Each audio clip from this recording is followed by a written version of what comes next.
네, 정치권 소식을 핵심 키워드로 짚어보는 시간입니다. 김병민 경희대 개건 교수, 최진봉 성공회대 교수와 함께 정리해 보겠습니다. 어서 오세요. 네, 안녕하세요. 네, 첫 번째 키워드 내용 확인해 보도록 하겠습니다.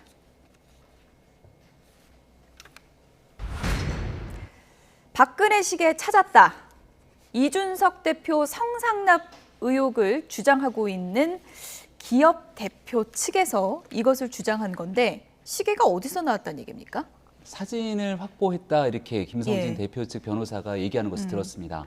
박근혜 전 대통령이 2013년도에 취임을 하게 되는데요. 그해 여름 7월 달에 기사를 한번 검색해 보니까 청와대 박근혜 대통령 시계 제작하지 않기로 결정했다 이렇게 나옵니다. 그러니까 초창기에는 대통령에 대한 시계를 제작해서 누군가가 소수의 시계를 가지고 대통령과 권력을 팔아서 이야기할 수 있는 우려 등이 있기 때문에 시계를 제작하지 않기로 했다가 그해 바로 8월 달에 기사를 검색해 보니까 소량으로 시계를 제작하기로 다시 결정을 합니다. 그리고 이벤트를 열어서 그 이벤트에 당첨된 국민들에게 그 시계를 제공하기로 했다라는 기사들이 나오게 됩니다.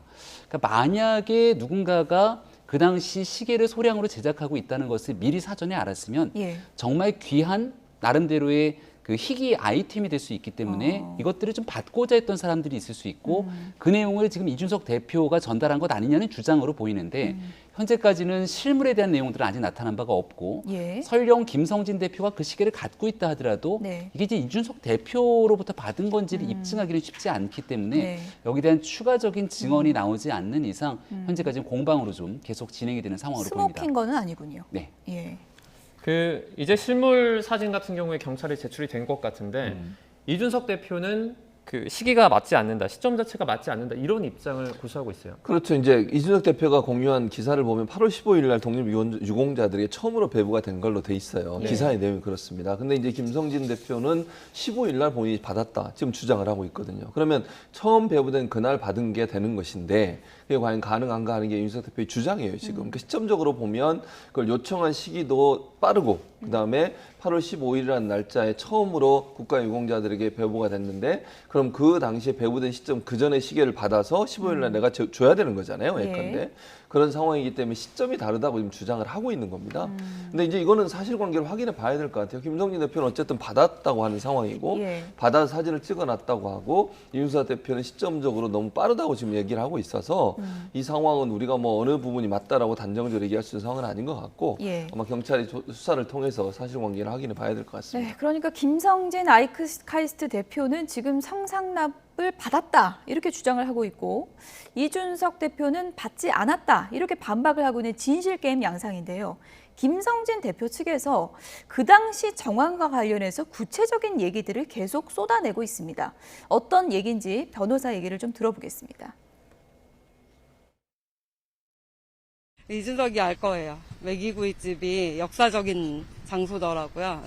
그래서 진술 너무 구체적이고 너무 생생해서 많이 나가기가 어려웠고 지난 7월 11일 날 있었던 첫 성접대 룸사롱에서 있었던 일과 해당 숙박업소 시간이나 여성에 관한 문제 이야기 그리고 그 이전에 있었던 양주 마시던 자리에서 동석했던 여성들 사진도 제시받았고요. 그 사진을 보고 관련 인물들 특정도 했고 저는 좀 약간 잘 모르는 용어긴 한데 첫 번째 날 성접대 받은 장소가 일명 풀사롱이라고 하더라고요. 네, 풀사롱이라는 장소래요. 이준석은 그 8월 15일 날 매기구이집 욕쟁이 아저씨 기억하면 아마 다 기억날 거예요. 네. 그 자리에서 시계, 박근혜 대통령에 대한 일명 창조경제 그 아이카이스트 방문에 대한 청탁까지도 다 이루어졌다. 이게 내용입니다. 네, 지금 들으신 그대로입니다. 김성진 대표 측에서는 지금 상당히 구체적인 단어들을 열거하고 있습니다. 매기구이집 이것도 나왔고요. 그리고 관련 여성들의 얼굴까지 특정했다는 거잖아요. 네, 그러니까 이준석 대표 입장에서는 굉장히 좀 불편할 수 있는 뉴스고 이준석 대표뿐 아니라 국민의힘 입장에서는 30대 청년에 대한 많은 기대감을 가지고 당대표를 선출하고 여러 핵심적인 역할들을 하고 있는데 이런 성접대 등과 관련된 뉴스로 도배가 되는 것 자체가 상당한 부담일 수 있습니다. 그러니까 속히 이런 내용들이 좀 정리가 될 수 있도록 예. 여러 관계자들이 도움을 좀 줘야 될 것 같은데요. 이준석 대표 입장에서도 시기 같은 부분은 맞지 않는다고 이제 반박을 하고 있는 상황인데 예. 여기에 대해서 뭐 매기구이집 등에 대한 구체적인 진술들이 나오게 되면 사실이 아니라고 주장을 하고 있기 때문에 보다 예. 명확하게 내용들을 끊어낼 수 있도록 이준석 대표가 확실하게 좀 주장을 하고 이 내용을 매듭을 줬으면 좋겠다는 생각이 듭니다. 예. 왜냐하면 가서 만났던 상황과 정황 자체에는 부인하기가 어려운 것 같아요, 이준석 대표가. 하지만 2013년도의 일이기 때문에 은밀하게 일어났던 성상납이 있었다 등에 대한 주장에 대해서는 아무도 입증을 할 수 있는 증거가 없기 때문에 또 여기에 예. 대해서는 부인하게 되는 상황으로 보이는데 당의 윤리위원회가 가동되는 결정적인 이유는 이러한 의혹들이 한참 확산되고 있었던 지난 대통령 선거 당시 측근을 보내서 이를 무마시키고자 하는 각서를 썼던 게 또 문제가 되지 않습니까?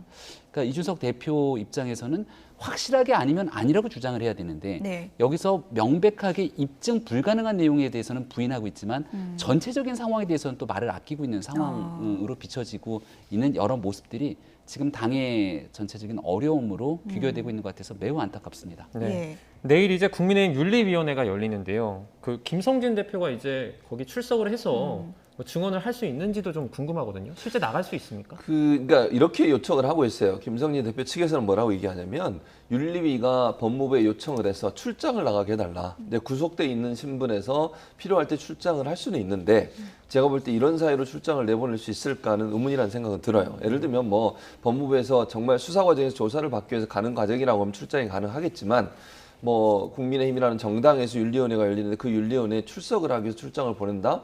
이건 약간 저는 개인적으로 실현 가능성이 좀 낮다고 개인적으로 생각을 하는데 네. 그렇게까지 요청을 하고 있어요. 그러니까 제 말은 이런 것 같아요.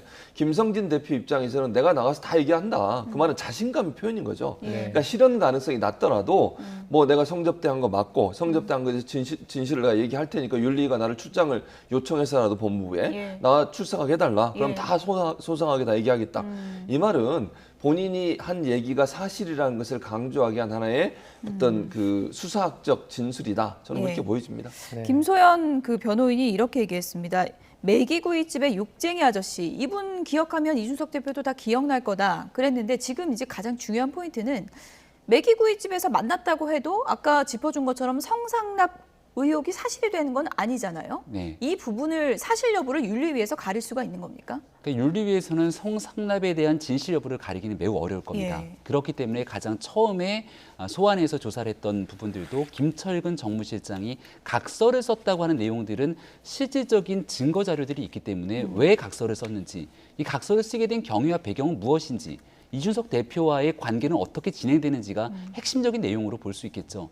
지금 김소연 변호사 입장에서는 이준석 대표와 악연이, 정치적으로 굉장히 악연이 있는 인물로 잘 알려져 있습니다. 예. 얘기를 꺼내고 있는 상황들은 이 성상납에 관련된 내용들에 대한 의혹 제기를 떠나서 예를 들어 매기구이집에 갔냐 안 갔냐를 두고 이준석 대표에게 묻기 시작하면 예. 이준석 대표는 굉장히 혼합스러운 상황에 놓여질 수 있을 겁니다. 예. 만약 매기구이집에 갔다고 얘기를 하는 순간 그럼 관련된 증언들이 사실이 아니냐 이렇게 나올 수가 있을 것이고 또 매기구이집에 안 갔다고 얘기하기도 지금 현재 저쪽의 진술이 워낙 구체적인 상황이어서 또 말을 회피하거나 이 내용에 대해서 달리 도망가는 듯한 모습을 비춰주게 되면 전체적인 김성진 대표 측의 주장에 이준석 대표가 제대로 반박하지 못하고 있는 듯한 그런 이미지를 연출될 수 있거든요. 예. 그러니까 지금 현재 상황에서는 너무 정치적 쟁점화되고 있는 상황들을 조금 피할 필요가 있게 될 것이고 예. 윤리위원회가 계속 차일피일 시기를 미루고 있기 때문에 예. 이 일이 더 뉴스가 커질 수밖에 없는 상황입니다. 따라서 내일 이제 윤리위원회가 열리게 되면 예. 가타부타 결론을 내리고 나서 빨리 정리를 짓지 않으면 국민의힘의 현 상황은 훨씬 더 큰 내용으로 빠질 수밖에 없는 걱정과 우려가 되는 지점이 있습니다. 네. 이런 상황에서 이제 이준석 대표가 SNS에 글을 올렸는데요. 손절이 웬 말이냐, 익절이지 이런 표현을 썼습니다. 이 부분은 좀 어떻게 평가하세요? 그러니까 손절이라고 하는 건 손해보고 뭔가를 파는다는 의미인 거고 예. 익절은 이익을 남기고 판다는 의미거든요. 근데 네. 본인이 지금 앞에 부분에 뭐라고 얘기했냐면 윤핵관들이 윤리위에 이런 징계와 연계해 있다고 보는 거예요. 그러니까 윤핵관이 뭔가 압력을 가해서 또는 뭐 영향력을 미쳐서 윤리위에서 본인을 어떤 형태로는 대표 자리에서 물러나게 만들려는 의도가 있지 않나 이렇게 보고 있는 거거든요. 근데 익절이라고 얘기하는 건 뭐겠습니까? 본인이 지방선거에 승리하는데 대표로서 영향을 미쳤고 대선에 승리하는데 대표로서 영향을 미쳤고 그 말은 결국 본인을 열심히 이용해서 그렇게 이익을 보더니 이제 이익 다 봤다고 본인을 토사구팽하는 거 아니냐 이런 의미로 들려져요. 그러니까 물론 이건 이준석 대표의 주장입니다만 그러니까 본인의 주장은 지금 본인을 잘라내는 것이 손절이 아니고 이건 익절이다. 그러니까 윤핵관 입장에서는 이익 다 보고 본인이 이제 쓸모가 없어지니까 버리는 거 아니냐 이런 얘기를 하고 싶어서 저런 표현을 쓴 것 같습니다. 네, 윤핵관. 대선 때부터 정말 많이 듣던 얘기인데 이준석 대표가 또 이번 위기 상황에서도 윤핵관을 지목을 했습니다. 이준석 대표의 발언 내용 들어보겠습니다. 윤리 징계 절차가 시작된 이후에 지금 보시면 혁신위에 대한 공격도 그렇고 우크라이나 간 것 공격이 들어오고 이런 것들은 윤리위와 관계없이 어쨌든 소위 윤핵관이라고 하는 세력 쪽에서 들어오는 게 명백하지 않습니까? 그러면 연관관계는 제가 전혀 파악하지 못했습니다만은 뭐 이런 거죠. 까마귀가 날았는데 배가 떨어졌어요. 까마귀가 날았는데 배가 떨어졌다. 이거 어떤 주장일까요? 배현진 최고위원과의 갈등 국면 이후로 굉장히 거침없이 이준석 대표가 얘기를 쏟아내죠. 결과적으로 윤핵관이 이제 본인에 대한 공격으로 이 모든 상황들을 정리하는 것 아닌가 이런 생각이 들게 되는데요. 지금 이준석 대표 입장에서는 당의 대표지 않습니까? 그러니까 당의 대표면 대통령, 국정 운영에 대한 성공과 함께 지금 대한민국을 휩쓸고 있는 경제 위기 국면에서 어떤 방식으로 국민을 위해 일해야 되는지가 제 첫 번째 핵심적인 과제가 돼야 되는데 이준석 대표의 현재 상황에서는 본인에 대한 정치적 위기를 돌파하는 게 제일 우선이라고 생각하는 것 같습니다. 네. 지금 뭐 뒤에도 얘기할지 모르겠습니다만 대통령과 국정 운영에 대한 지지율이 연이어 떨어지고 있는 상황이어서 정권이 큰 어려움과 위기에 처해져 있는데 여기에서 만약 본인 이준석 대표를 징계를 하거나 더 큰 문제를 삼게 된다면 결국은 대통령 지지율은 더 떨어질 수밖에 없을 거다. 그리고 이런 위기 상황을 가져오게 된 사람들이 윤핵관으로 볼 수 있는 것 아니냐. 이런 주장들을 맞물려 가면서 본인에게 처해진 위기를 윤석열 대통령까지 끌어와서 위기를 돌파하려고 하는 것 아니냐. 이런 지적들이 상당히 있습니다. 그러니까 당 대표로서 본인이 굉장히 곤혹스러운 위치에 처해져 있는 것은 모르는 사람들이 없을 거라고 보지만 본인에 대한 일들은 있는 그대로의 팩트를 중심으로 좀 해명하고 설득하고 국민들께 공감대를 형성하기 위해 노력하더라도 당 대표로서 본인이 해야 되는 역할들을 고민하게 된다면 대통령과 주변에 있는 인사들까지 끌어들이는 건 결코 바람직하지 않습니다. 근데 저 궁금한 게요. 보통 대선 때 윤핵관 하면은 권성동 의원이나 장제원 의원 지목이 됐었잖아요. 예. 근데 대선 이후 보면 권성동 원내대표랑 이준석 대표 사이가 썩 나쁘지 않아 보였는데 계속 이렇게 윤핵관 하는 거는 결국 장제원 의원 지목하는 겁니까? 뭐 요즘은 신윤핵관이라고 얘기를 하면서 배현진 최고위원을 얘기하는 경우들도 있고 장제원 의원을 언급하게 되는 건 이준석 대표가 SNS에 글을 쓰면서 다음 주에 간장 한 사발을 얘기하지 않았습니까? 여기에 이제 안철수 대표를 조롱하는 듯한 표현이 아니냐라는 것 때문에 더 큰 구설수에 오르기도 했고 구태여 장제원 의원을 지금 이 시점에 끌어들여 갖고 본인에 대한 이 윤리위 징계 문제를 엮어서 얘기하기에도 명확한 근거가 떨어질 수밖에 없거든요. 왜냐하면 윤리위원회에 대한 방향키를 쥐고 있는 건 이양희 윤리위원장이고 이양희 위원장의 임명은 이준석 대표가 있고 저도 국민의힘을 만들어내는 비상대책위원회 김종인 위원장 당시에 비대위원으로 있었는데 당시에 당무감사를 총괄했던 위원장이 이양희 위원장입니다. 그러니까 쉽게 말해서 이준석 대표가 윤핵관이라고 규정짓는 사람들과의 연결고리를 찾기는 어려운 일이겠죠. 그러니까 지금 윤리위원회도 매우 곤혹스러울 겁니다.